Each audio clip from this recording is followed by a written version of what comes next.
Imagine walking into your own business disguised as a regular customer, only to discover your employee crying alone in a corner and realizing the real problem isn't what you think. One of the most powerful truths in any organization is this: people show their real values when they believe no one important is paying attention. This is especially true for those in leadership positions. A manager may act polished, respectful, and disciplined when upper management is around, but the moment the perceived authority disappears, their genuine behavior emerges, and it is this unfiltered behavior, not the staged interactions, that shapes the real culture of a workplace. When the undercover CEO walked into the store, he wasn't greeted by the fake smiles or forced professionalism that surfaced during scheduled inspections. Instead, he saw authentic, raw, unguarded behavior. The staff didn't know he was watching. They didn't know they were being evaluated. They didn't know he had power, and that made everything he witnessed painfully real. This is where leadership is tested. Not in boardrooms, not in presentations, not in performance reports. Leadership is tested in the quiet moments when no one thinks it matters, in how a manager speaks to employees, how they respond under pressure, and how they treat those who rely on them for guidance. True leadership isn't about how a person acts in front of the CEO, but how they behave when they believe the CEO is just another nobody in the store. In this situation, the manager's toxic behavior toward the cashier, the disrespect, belittling, and manipulation, revealed a deeper problem that official reports and polished meetings never captured. It exposed the gap between what the company thought its culture was and what the employees actually lived every day. Real leadership is not a performance, it is a pattern, and those patterns are most visible when authority is invisible. Employee well-being is not just a human resource topic, it's the foundation of every successful organization. When employees feel safe, supported, and valued, they show up with energy, purpose, and commitment. But when their emotional or physical well-being begins to crumble, the entire structure of the workplace weakens. Productivity drops, morale declines, customer service suffers, and the company's reputation is at risk. Yet many leaders overlook this, focusing only on profits, deadlines, and numbers, forgetting that behind every metric is a human being. The crying cashier in the story is a powerful example. Her tears were not the result of a single bad moment. They were the outcome of prolonged emotional strain. She was overloaded with responsibilities, juggling her job with personal struggles, and yet received no understanding or support. Instead of compassion, she was met with pressure. Instead of flexibility, she faced manipulation. This kind of neglect doesn't just impact one employee, it sends a silent message to the entire team. Your well-being doesn't matter. When employees internalize that message, they stop putting in genuine effort. They may still show up physically, but mentally and emotionally they disengage. They begin to see the workplace as a battlefield rather than a team environment.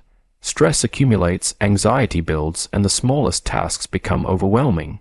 In contrast, when organizations intentionally prioritize employee well-being through fair scheduling, healthy communication, support systems, and training for managers, everything changes. Employees feel valued and respected, which naturally fuels motivation. They deliver better service, treat customers warmly, and contribute more meaningfully. It becomes a cycle. Well-supported employees create a healthier work environment, which strengthens the company in return. Employee well-being is not optional. It is essential for long-term stability and success. When a manager misuses their authority, the damage spreads far beyond a single moment or a single employee. Abuse of power is like a slow-moving poison that seeps into the culture of a workplace, draining motivation, trust, and confidence from everyone who witnesses it. Employees who experience or observe unfair treatment begin to feel unsafe, unsure of their value, and constantly on edge. Instead of focusing on their tasks, they spend their energy managing fear of being targeted, fear of making mistakes, fear of losing their job, and fear is the enemy of productivity. In the story of the undercover CEO, the manager didn't just mistreat the cashier privately. He did it openly in front of others. This public belittling created an environment where employees learned that authority could be weaponized at any moment.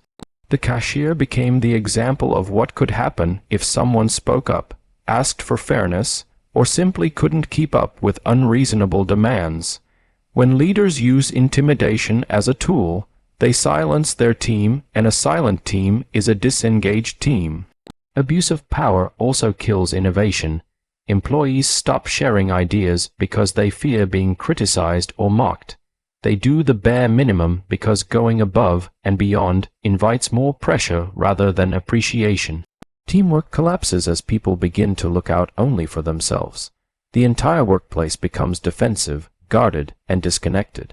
What's even more damaging is the ripple effect. Good employees leave, mediocre ones stay, and the company's standards slowly decline. Customers feel the shift too. They encounter colder service, longer wait times, and employees who appear emotionally drained. The organization loses its spark. Abuse of power doesn't just break people, it breaks the business from the inside out. One of the simplest yet most powerful tools in leadership is communication. Not the formal kind delivered in meetings, emails, or performance reviews, but the human kind, where someone genuinely asks, "How are you?" and actually wants to hear the truth. Many workplace problems remain invisible not because they are impossible to detect, but because no one is asking the right questions or creating a safe space for honest answers. When communication is shallow or one-sided, employees stay silent, and silence allows issues to grow unchecked. In the story of the Undercover CEO, everything changed because he noticed something was wrong and chose to ask a simple question. That single moment of human connection revealed struggles that had been ignored for weeks. The cashier wasn't crying because she was weak or incapable. She was overwhelmed, mistreated, and exhausted. Yet no one above her had taken the time to ask. Her manager didn't notice or didn't care, and her coworkers had become so used to the toxic environment that they accepted it as normal. This is why communication matters. When leaders actively listen, they begin to understand the real challenges their teams face, challenges that may never show up in official reports. A conversation can uncover unfair scheduling, personal hardship, unsafe conditions, or emotional burnout long before these issues become crises. Employees are more willing to share when they feel heard, respected, and understood, not judged or dismissed. Furthermore, communication builds trust. When people know their voices matter, they feel empowered to speak up early instead of waiting until things reach a breaking point. It creates a flow of information that strengthens relationships and prevents small problems from turning into major failures. Without intentional communication, leadership is blind. With it, solutions begin to surface naturally. Fair treatment is not a privilege that employees earn. It is a basic standard that every leader must uphold from the very beginning. When fairness is present in the workplace, it creates a sense of stability, security, and equality. But when fairness is missing even in small ways, the entire structure of trust collapses. Employees begin to feel like pawns rather than people, and the workplace transforms from a cooperative environment into a hierarchy of fear and imbalance. In the story of the Undercover CEO, the cashier's situation highlighted a fundamental breach of fairness. She wasn't treated poorly because of her performance or attitude. She was mistreated because a manager chose to exploit power and manipulate schedules to satisfy his own convenience.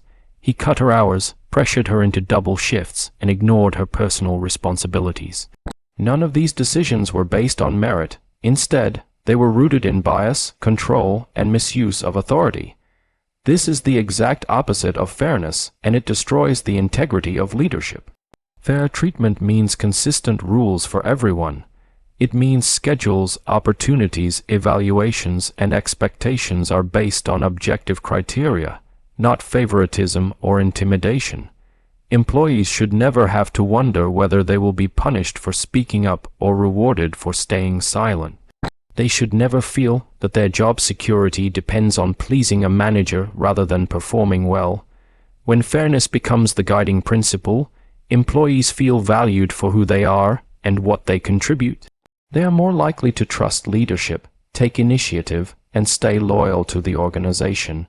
It motivates them to bring their best selves to work because they know their efforts will be recognized and their needs respected. Fair treatment is not just a policy, it is a moral responsibility that defines the true character of leadership. Compassion is often underestimated in the business world, yet it is one of the most transformative qualities a leader can possess. When compassion is woven into leadership, it creates an atmosphere where employees feel valued not just for their work, but for their humanity. This sense of emotional safety becomes the foundation for loyalty, teamwork, and long-term commitment. Employees who feel genuinely cared for are more likely to go the extra mile, stay with the company longer, and contribute with passion rather than obligation. In the story of the Undercover CEO, compassion became the turning point.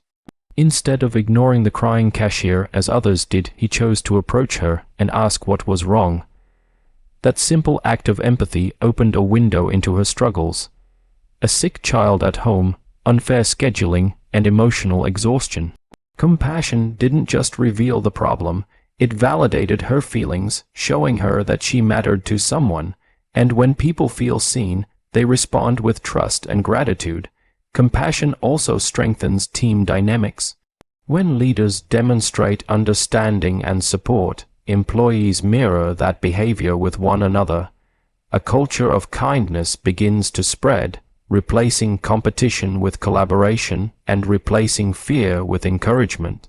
Team members begin to lift each other up, cover shifts when needed, share responsibilities, and communicate more openly about challenges. The workplace transforms from a stressful environment into a supportive community. Furthermore, compassion increases productivity. When people feel emotionally supported, their mental burden lightens. They can focus on their tasks more clearly, make better decisions, and engage more fully with customers. Compassion doesn't weaken performance, it enhances it by nurturing the psychological conditions necessary for people to excel. Compassion is not a sign of weakness. It is a strategic strength that builds resilient, loyal, and high-performing teams. So when the Undercover CEO finally revealed who he really was, the truth didn't just expose a broken system, it illuminated a lesson every leader must remember. A company's success isn't built on policies, profits, or polished presentations. It's built on people, and people thrive when they are treated with respect, fairness, and humanity. Great leadership is not measured by how loudly you speak or how much authority you hold, but by how you make others feel when no one else is watching. It's measured in compassion, in integrity, and in the courage to do what's right even when it's inconvenient, because any leader can give orders, but a true leader listens. Any manager can demand results, but a true leader empowers people to achieve them. The Undercover CEO walked into that store looking for operational flaws. Instead, he found a moral one, and he chose to fix it. And that is the message we take with us today. If you want a strong company, build strong people. If you want loyalty, show compassion. If you want success, lead with integrity, because culture isn't created by slogans, it's created by actions. And sometimes those actions begin with simply noticing the person right in front of you and choosing to care.